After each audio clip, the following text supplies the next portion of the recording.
Hey class, this is your professor, Dr. Roger Cohen here, and I'm here with Mr. Loren Dean, who's the chairman of the California Libertarian Party. What a delightful person to have with us today, a subject matter expert. And I just want to start off by giving you the floor, Loren. Welcome to class. Please tell us about yourself. Well, I'm glad to be with you, Roger. I'm glad to catch up with you. It's been a little bit, so I'm glad that we could reconnect about this. And it was a really interesting way to reconnect that you sort of put out the call for people to come talk about religion and violence. And I said, well, why not? Let's talk about religion and violence. So I have a perspective on religion and violence that's informed by the fact that I am the chairman of the Libertarian Party of California. The Libertarian Party is the third largest political party in the country. And there are California is a bastion of libertarians out here. But I am also an active and observant member of the Church of Jesus Christ of Latter-day Saints. I'm a Mormon. Yeah. So, and those two things can surprise people when they learn that they intersect. And we can talk more about that here this evening. But I felt like I would jump in here and see if I could help add some color and some context to what you were doing. This is amazing.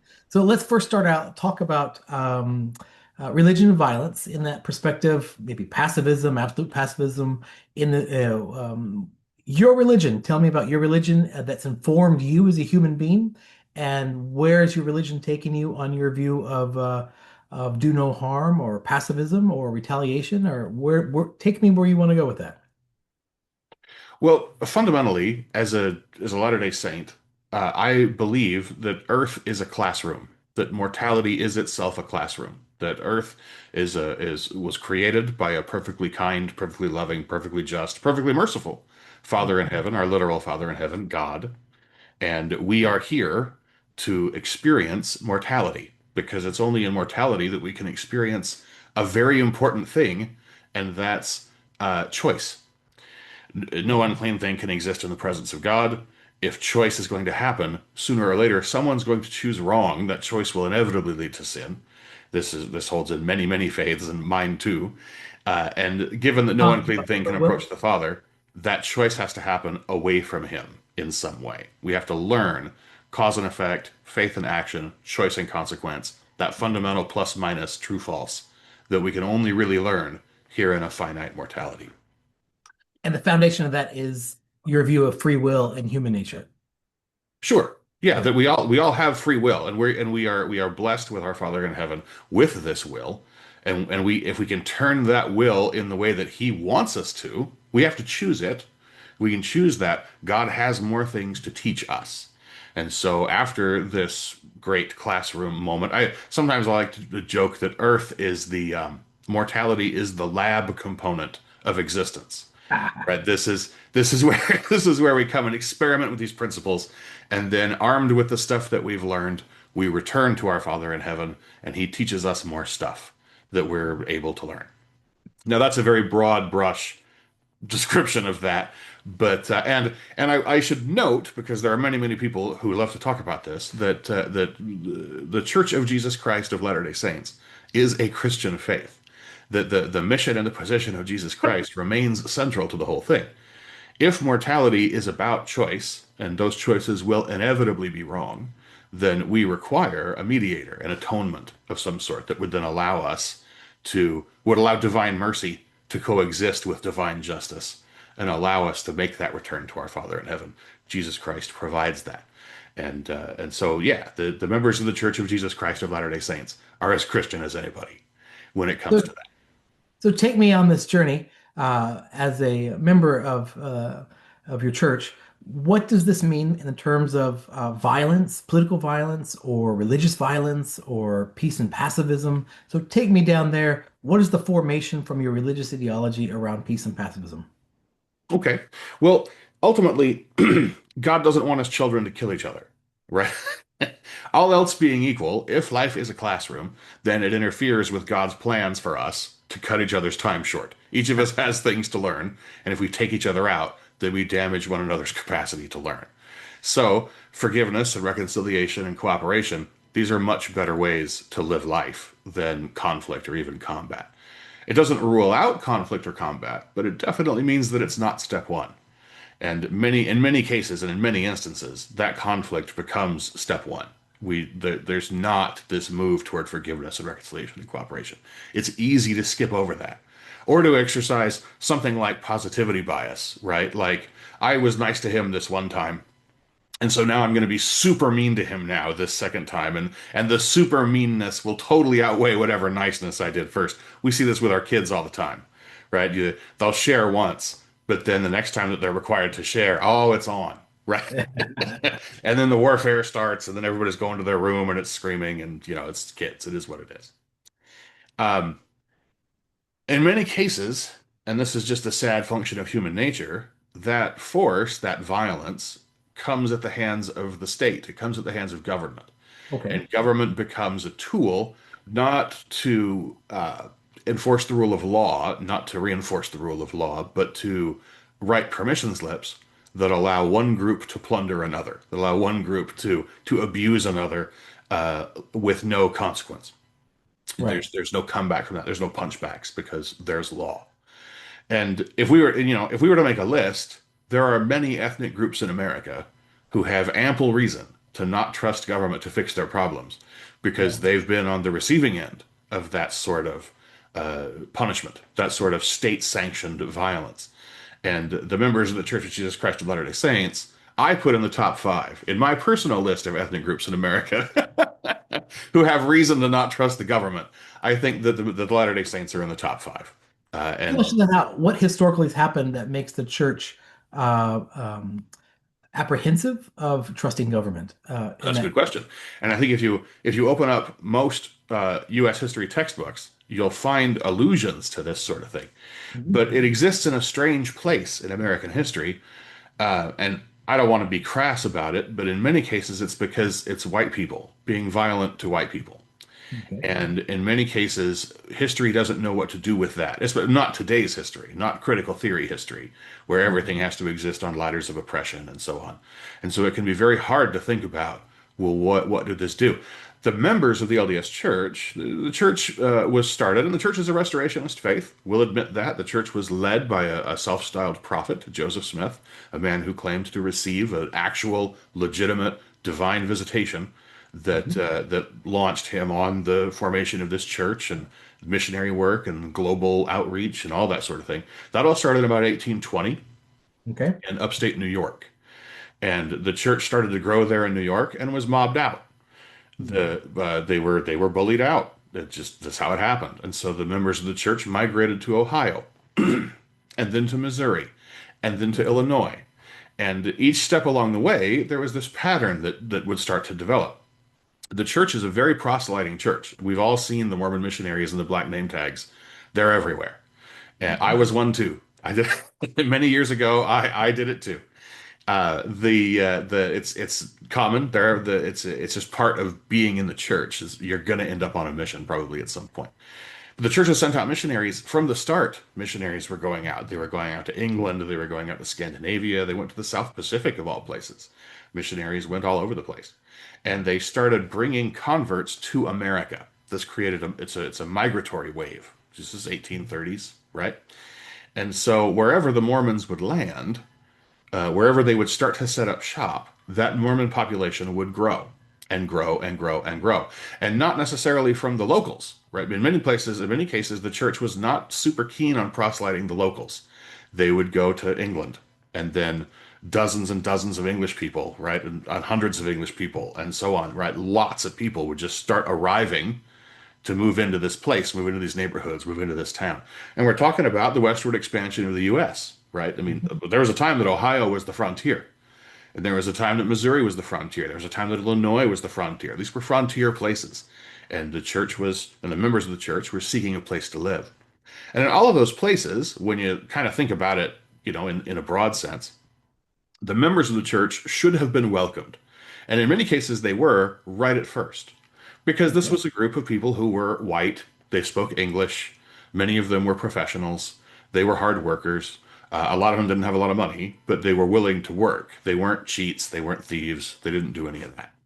Right. And so superficially, you would think that people would be pretty comfortable with that, right? It's a whole bunch of people who are good people and they've all moved into town. But it wouldn't take long before somebody brought up the Gold Bible and Joe Smith and and all of the stories, all the fringy weirdness that's easy to apply to Mormonism. And then would come the real X factor, and that is that somebody would say, there sure are a lot of these Mormons moving in, and there's an election coming up. Mm. And so, what if these people vote in a block? What if these weirdo Mormons who believe in a gold Bible and a living prophet, what if one of them becomes a judge and we have to like deal with that? What if one of them becomes a mayor or a Mm. congressman? What the like a sheriff? What if one of these people actually becomes in charge of us? This is one of the great projections that people put on government. You're Yeah. afraid that it's going to be used against you, often because deep down, you would really like to use it against somebody else. You want government to write you that permission slip. And in many cases, that's exactly what happened. It happened in New York, it happened in Ohio, it happened in Missouri. And Missouri probably has the one of the biggest ones, and that is a chapter of history. And your students can check this out because there are books about this. It's the Mormon War of 1838. Now, you may have never heard of the Mormon War of 1838 because it wasn't like a huge war as that goes. Several dozen people died. It wasn't a huge thing. But at the time, several dozen people being killed in large engagements, comparatively large engagements, in Missouri was a big deal. This was the 1830s. This is pre-Civil War. This is frontier people shooting it out with each other about what their community is going to look like. And that culminated in something that is called now the Extermination Order. Wow. An executive order that was issued by the then governor of Missouri, Governor Boggs of Missouri, that declared war, literally declared war on the Mormons, and decreed that they were either to be driven from the state or exterminated. Wow. So, you know, theoretically, it was legal to kill a Mormon in Missouri for years because this executive order was on the books. That executive order didn't come off the books until the 70s. It took until the 1970s for the then governor of Missouri to say, this is a bad idea. We shouldn't have this on the books. This is crazy. And for him to rescind that executive order. Thank goodness nobody tried to use it, Wow. between then What and a then. powerful example of state power over religion causing violence. That is, Exactly. That's exactly what it is. yeah. And so, people will say that sort of thing could never happen here. People will look to the Middle East and places where these sorts of religious strifes exist, and they will say, boy, good thing that could never happen here. Well, it can happen here. And Mhm. it can happen here because people get to be afraid of things that are different from them. Yeah. Now, what does that mean? Right? There's a lot going on in that statement, and so the encouragement that I try and make to everybody, and this I think is a place where my libertarianism really intersects with my faith, and that is that people need to actively get to know each other. People need Okay. to actively interact with one another. You can't move into a place and stay enclaved.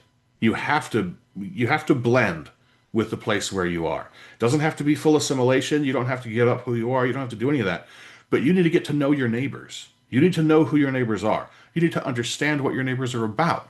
That's just what you need to do. Because if you don't, it gets really easy for you to start listening to voices, especially today on the internet. My word, that will tell you that those people are the cause of all your problems.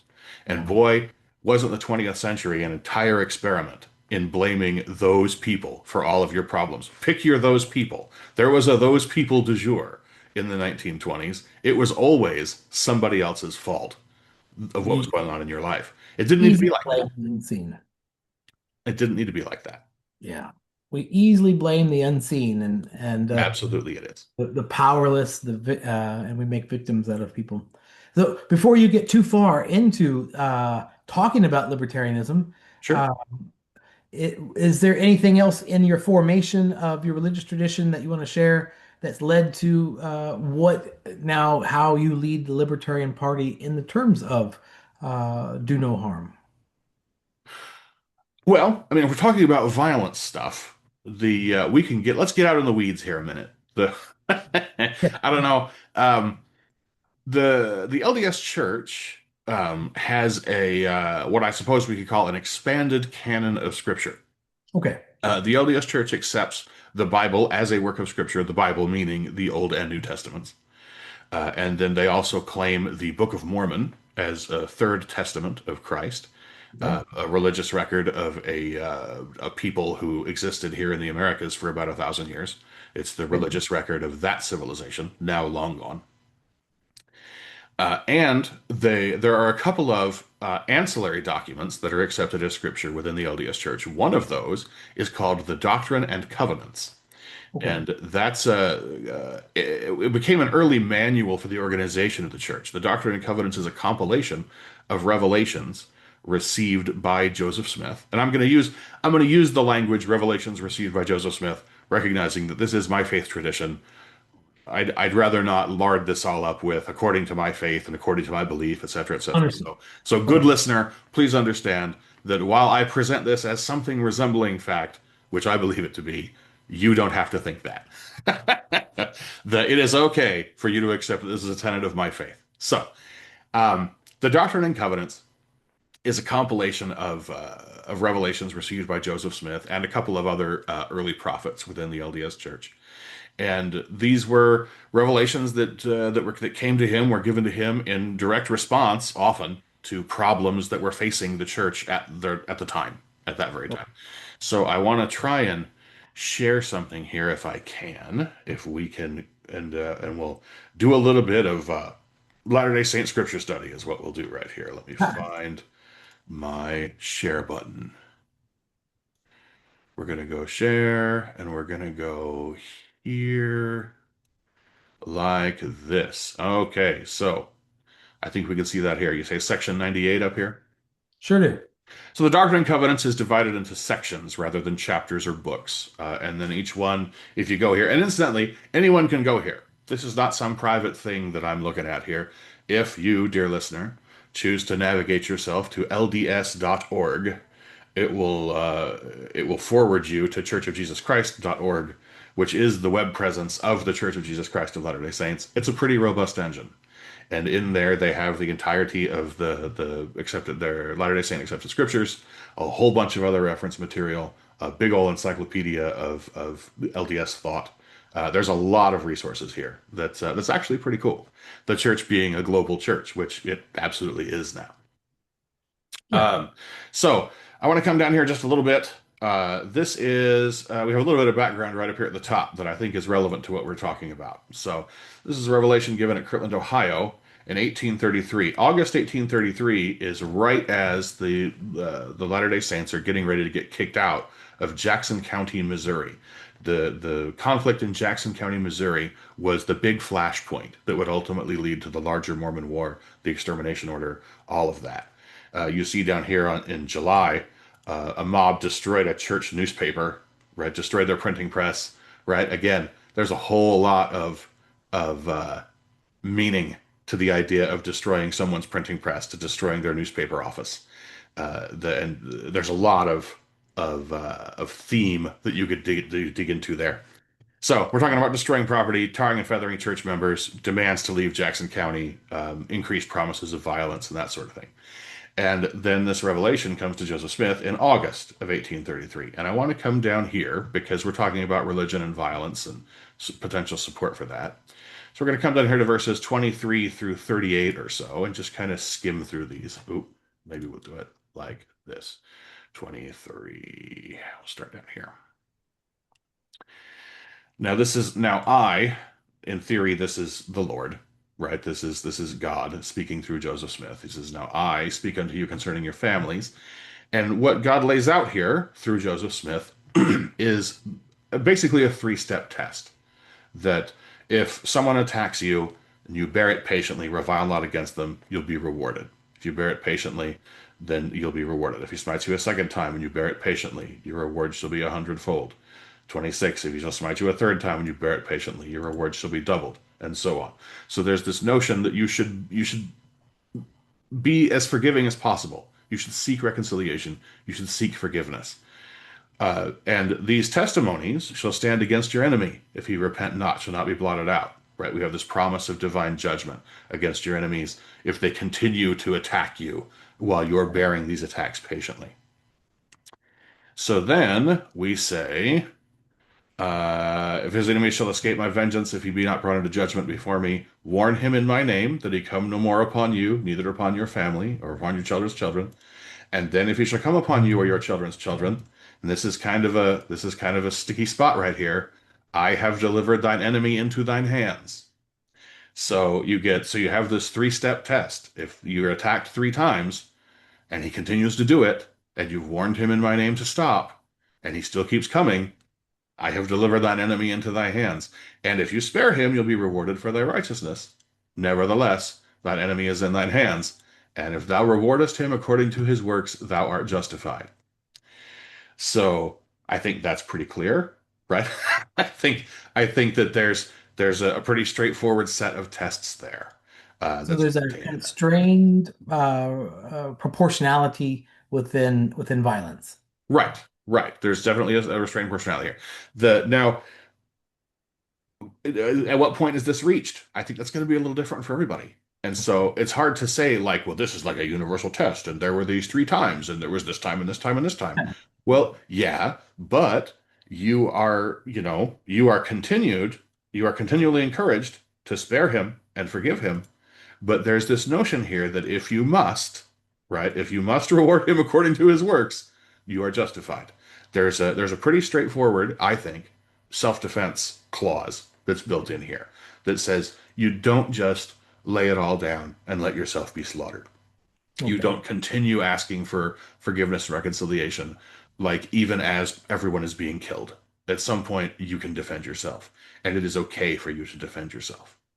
So from Uh, your informed lived experience of Mormonism, you're not an absolute pacifist then. no, no, Okay. I am not, and that's true of. We'll go ahead and. Do I stop sharing? Do I stop sharing? Oh, stop share. There we go. There we go. Are we back? Are we back? Yeah, we're Okay. good.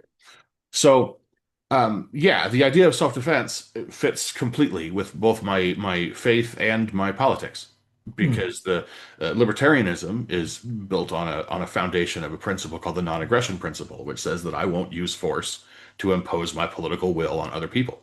Right. And that's a pretty straightforward statement too. And everybody who joins the Libertarian Party signs a statement. That's really the only requirement. You can you can believe almost anything else as long as you are willing to abide by this notion that you are not going to use force to impose your political will on somebody else. Right. For libertarians, there are three things that you own, and you own those things absolutely. You own yourself and your stuff and your speech. And you have the absolute right of ownership over all those things. No one gets to tell you, force you to do anything with your body or your property or your beliefs. Nobody gets to force you to do anything with those things. You must consent to do things with those things. And you don't get to be forced to do that. If someone is trying to force you to do those things, you should seek legal redress. I mean, there are systems in place for that sort of thing. If somebody's trying to force you to do something, someone's trying to defraud you, someone's trying to rob you, someone's trying to beat you up or kill you, there are legal structures in place to deal with that. You should avail yourself of those things. But if those things are not working, then at some point you're probably going to need to defend yourself. Right? Now, where is that point? Well, some people get a little quick to jump to that place, and they shouldn't, because there are tools that they can be using that aren't just violence. But Yeah. do I own the means with which to defend myself? Yeah. I used to own a lot of guns till I lost them all in that tragic boating accident. Yeah, the ATF. I'm sorry? That's it. Yeah, the ATF will have to go scuba diving That's right. They're gonna have to. Yeah, they're all right they off all that are five lost. So mile sad. trench. Yeah, it's off the Yep. 5 mile trench. Right? Yep. I lost another one just this week in a tragic boating accident. It was very sad. Yeah, Yeah. right off Catalina. So, as we start to tidy up and come towards an end, tell us then, in your view as chairman of the California Libertarian Party, what does religion and violence in California look like? Is there a way for Californians to live in peace and pluralism, or does religion keep stoking the fire of division? How do you see California? I think, and this is, I think this is probably very important for college students to hear today, and that is that not having a faith, and many people claim that they don't, right? The unchurched, the faithless, is broadly considered the largest percentage of the population, right? But you do. Everyone does. Mhm. And we all in us, you'll hear people talk about this notion of the God-shaped hole, right? Where we're all wired for it. We're all wired to seek faith. We want faith. It's just the nature of our souls to want that. And in many cases, what many people are filling that faith spot with is political dogma. Mhm. And that's incredibly dangerous because there's not a political theory in the world that can be an effective religion. And if you try to make it that, it will drive you insane. And there are a variety of people out there who are making their politics their religion. And if you're honest with yourself, ye listener, you can probably spot a few. You can think of a few right now. When you hear me say that, you're thinking of a few. I implore you to think harder because when you do, you will spot some that you weren't thinking of immediately, and that's going to make you really uncomfortable because there's a pretty good chance that one of them is you. So, so you need to be careful about that kind of thing. I think that one of the advantages that I hesitate to use the term the broad right because right and left are almost meaningless labels at this point, but the people of faith, one of the one of the advantages that people of faith have in their interactions with other people is that they understand faith. Because they have a faith, they can accept that their faith is faith, that it is inherently unprovable. That's the nature of faith. If you could prove it, it wouldn't be faith. You wouldn't need faith. And so there are things that they believe about the world that they know they cannot prove. And because they know that, they can accept, in many cases, the idea that there are other populations of people who believe things about the world that they themselves cannot prove. And that there can be kind of an uneasy peace between those people. I want my faith. I need to let you have your faith in order for you to let me have my faith. That's kind of a foundational thing for a lot of people who have faith. If you lack a faith, or you tell yourself you don't have a faith, but you do, right, then what you perceive is like baseline reality. That this is just reality. This is just how it is. And so if you disagree with this, well, now you're crazy, or you're committing violence, or your words are violence, because you can't deny reality, whatever it is that my faith that's not actually a faith, but really is a faith, tells me is reality. And so you get in this huge cognitive dissonance place where Mm. you are practicing a faith.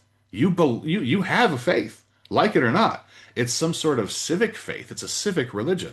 And you genuinely believe, and there are trappings of religion to this. And your religion has an executive inquisitor, and it has legislative cardinals, and it has judicial popes. And you believe that the government is you treat it as a religious construct. And that's going to get you in trouble because Yeah. you have a faith, but you don't know you have a faith. And the most dangerous faith is the faith that doesn't believe it's actually a faith, that thinks that it's just reality. And that's a dangerous place to be. And that leads us to that sits at the core of a lot of the problems that we have today. I often say postmodernism is just the new religion of today. It absolutely is. So leave us with that final words of wisdom before we sign off. You own you. You own yourself and you own your property and you own your beliefs. But if you want to be left alone to practice those things, to have those things, to own those things, you have to accept that everyone else has those rights of ownership too over themselves. And if more of us could recognize that, more of us could accept that, this would just be a kinder place to live. Love it. Mr. Dean, thank you so much for your Hey, time. thank you for having me, Roger. And thank you for being a chairman of the Libertarian Party of California. And thank you for bringing your insights from your religious background over just war theory. And I'm sure my class and all those who see this will appreciate you very much. Well, thank you. Anytime.